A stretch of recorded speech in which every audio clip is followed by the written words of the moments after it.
Hello अस्सलाम वालेकुम, my name is doctor इकराम आरिफ। जो आज हमारा टॉपिक ऑफ डिस्कशन है वो है फैटी लीवर, जिसको हम उर्दू ज़ुबान में हम कहते हैं जिगर के ऊपर चर्बी का आ जाना। हमारे पास हॉस्पिटल सेटिंग में बहुत ज़्यादा पेशेंट आते हैं।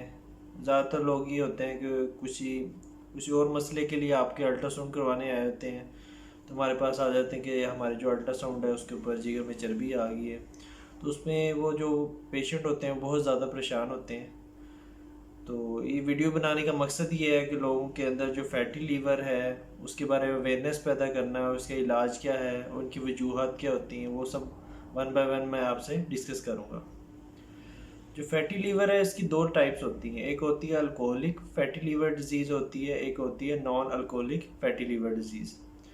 जो अल्कोहलिक फैटी लीवर डिजीज़ है वो ज़्यादातर होती है कि जो लोग शराब नोशी करते हैं या शराब पीते हैं तो उनमें उनके जिगर के ऊपर जो है फैट की लेयर आना शुरू हो जाती है, जिसको हम कहते हैं अल्कोहलिक फैटी लीवर डिजीज़। दूसरी होती है non alcoholic fatty liver disease. उसकी बहुत सारी वजूहत होती हैं। वो वजूहत जो दिल का मर्ज ये दिल का अटैक बनने का वजह बनती हैं, वही ये होती है कि जिगर में चर्बी आने का सबब बन सकती हैं। उसमें क्या हो सकती है कि आपका मोटापा होता है, ओबेसिटी हो सकती है, आपकी ऐसे एसिडेंटरी लाइफस्टाइल है, आपके इसमें होता है घी वाली चीज़ें या तली हुई चीज़ें आप ज़्यादा इस्तेमाल कर रहे हैं, और इसमें आप जंक फूड ज़्यादा यूज़ कर रहे हैं, बर्गर्स पिज़्ज़ा और डिफरेंट चीज़ें हैं, वो अगर आप ज़्यादा यूज़ कर रहे हैं तो उनसे भी आपके जैसे आपका कोलेस्ट्रॉल बढ़ता है तो कोलेस्ट्रॉल आपकी जो दिल की नाली में जमा होकर हार्ट अटैक का सबब बनता है। वो कोलेस्ट्रॉल आपके जिगर के ऊपर भी डिपॉजिट होके जमा होके फैटी लीवर कॉज कर देता है। दूसरी इनकी वजह होती है कि कुछ लोग स्टीरॉइड्स या डिफरेंट मेडिसिन यूज़ कर रहे थे। इसमें मिथोट्रेक्सेट है, सोडियम वैल्प्रोएट है, ठीक है, ये टमोक्सिफिन है, डिफरेंट मेडिसिन है जो भी आपकी फैटी लीवर का बेस बनती है। तो इन चीज़ों को आपने देखना है कि non alcoholic fatty liver disease की ये कॉजेज़ है, ज़्यादातर यही पेशेंट कर रहे थे। अब इसमें देख लेते हैं कि पेशेंट क्या इसमें इलामत आ रही होती हैं।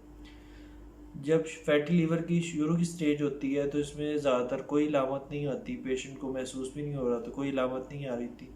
अगर आप फैटी लीवर आपको इसका एहतियात ना करें तो ये फैटी लीवर आगे प्रोग्रेस करके आपकी जिसमें आपका लीवर की सोजिश हो सकती है, फिर उसके बाद लीवर सुखड़ सकता है, जिसको हम लीवर सिरोसिस कहते हैं, तो ये भी हो सकता है। तो इसमें 96% लोगों में ज़्यादातर जो फैटी लीवर है वो ज़्यादा इतना नुकसानदेह नहीं होता। वो लोग अपनी अगर एहतियात करें तो अपना ये चर्बी वगैरह का मसला है जिगर के ऊपर ये भी कवर अप हो सकता है। जो 4% लोग हैं उसमें अगर किसी को हेपेटाइटिस बी या सी है तो अगर उसमें कोई एहतियात नहीं कर रहा या कुछ वो नहीं कर रहा तो आपकी फैटी लीवर के साथ वो आगे प्रोग्रेस करके लीवर सिरोसिस हो सकती है। तो उसमें आपको आपका जिगर जो है आपका बिल्कुल उसके लीवर ट्रांसप्लांट की तरफ भी जा सकता है। लीवर बिल्कुल काम करना ही छोड़ सकता है उसमें। ये सिर्फ बहुत कम लोगों में है, ये मैं आपको बताना चाहता हूँ। 4% लोगों में है, 96% लोगों में ही जो फैटी लीवर है कोई इतना नुकसानदेह नहीं होता। उसमें आप अगर एहतियात करें तो एहतियात से ही आपका आपका कवर अप जो मसला है वो कवर अप हो सकता है। अब लोग इसकी ज़्यादातर पूछते हैं कि इसकी ट्रीटमेंट क्या है, हम क्या करें।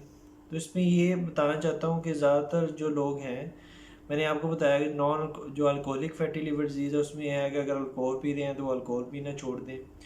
जो नॉन अल्कोहलिक है, जो हमारे पास पेशेंट ज़्यादातर आते हैं उनको हम यही कहते हैं कि आप बड़ा गोश्त छोड़ दें, तली हुई चीज़ें छोड़ दें, आप बाज़ार की जो खाने हैं दूसरे बर्गर्स पिज़्ज़ा और डिफरेंट अगर आप घी इस्तेमाल करें उसकी जगह ऑयल वगैरह यूज़ करें। जो एहतियात आप दिल के मरीज़ों को बताते हैं वही आप फैटी लीवर के मरीज़ों को बताते हैं। अगर आप ये एहतियात करेंगे तो आप जो लीवर के बिल्कुल ख़राब होने के लीवर ट्रांसप्लांट तक जो जाने की कंडीशन है उससे आप बच सकते हैं। अब इसमें ज़्यादातर लोग पूछते हैं कि हम टेस्ट कौन से करवाएं। ज़्यादातर शुरू में अगर ये टेस्ट आपने करवाने हैं तो लीवर फंक्शन टेस्ट करवा सकते हैं आप।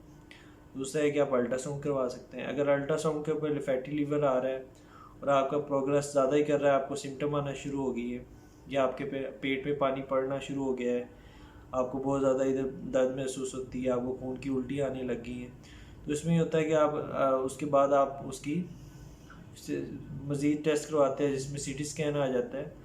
सीटी स्कैन के बाद अगर आपने वो देखना हो कि कितना हिस्सा डैमेज हो चुका है जो उसका है जिगर का, तो उसमें आप लीवर बायोप्सी भी ले सकते हैं।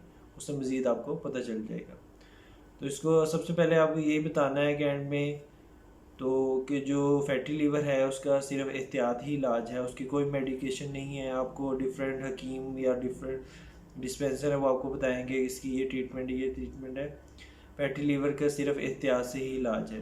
अगर इस वीडियो से मुतालिक कोई भी क्वेश्चन हो तो मेरे से आप कमेंट सेक्शन में पूछ सकते हैं। मेरी वीडियो को ज़रूर लाइक कीजिएगा और शेयर कीजिएगा और चैनल को ज़रूर सब्सक्राइब कीजिएगा। Thank you. अल्लाह हाफिज़।